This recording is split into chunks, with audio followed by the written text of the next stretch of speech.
C'est en 2001 qu'une affaire de discrimination à l'embauche éclate chez Adecco, lorsqu'un collaborateur porte plainte arguant que la société d'intérim confectionne via son système informatique interne des listes séparées pour les Belges et pour les étrangers. Les chercheurs d'emploi allochtones se voyaient ainsi discriminés dans 3 agences d'intérim à Bruxelles qui répondaient à la demande de dizaines d'entreprises clientes. La Cour d'appel a jugé qu'Adecco était en faute. Je pense que c'est un réel avertissement car il s'agit d'une sanction effective pour Adecco. Ils doivent payer une indemnisation de 25 000 € à l'ASBL SOS Racisme qui avait porté plainte. Il ne s'agit donc pas d'une sanction symbolique. Toutes les agences et les entreprises sont désormais averties qu'elles peuvent être poursuivies si elles font preuve de racisme.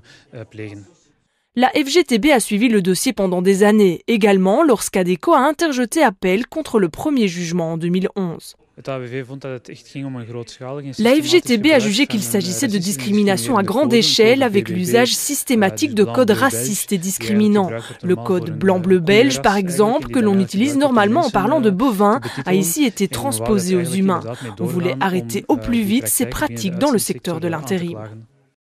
Ce scandale a clairement endommagé la réputation du secteur. Depuis, beaucoup de choses ont été faites pour tacler le problème. Les agences doivent désormais engager une personne de confiance vers qui les consultants peuvent se tourner quand une entreprise leur demande de discriminer. La personne de contact est une personne neutre qui doit en fait convaincre le gérant d'entreprise qu'il ne peut pas faire de discrimination.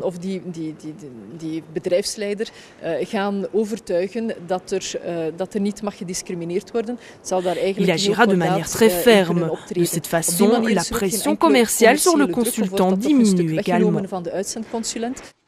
Si l'entreprise persiste cependant, l'agence d'intérim doit avertir la coupole Federgon. Mais cela se passe rarement. Selon Federgon, le secteur de l'intérim à Bruxelles s'améliore. 45% des recrues intérimaires sont d'origine allochtone contre 18% en Flandre. En général, je peux confirmer que le secteur fait beaucoup. Les résultats sont très positifs en ce qui concerne la mise à l'emploi de personnes allochtones.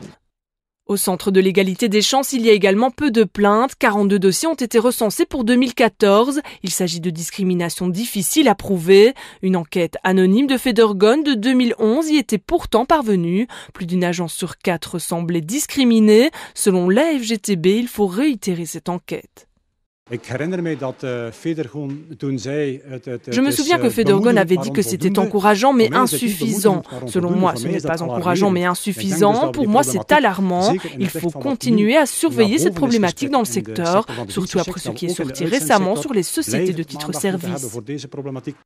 La société d'intérim Adecco n'a pas voulu réagir à la décision, mais il nous assure que désormais, leurs agences ne discriminent plus.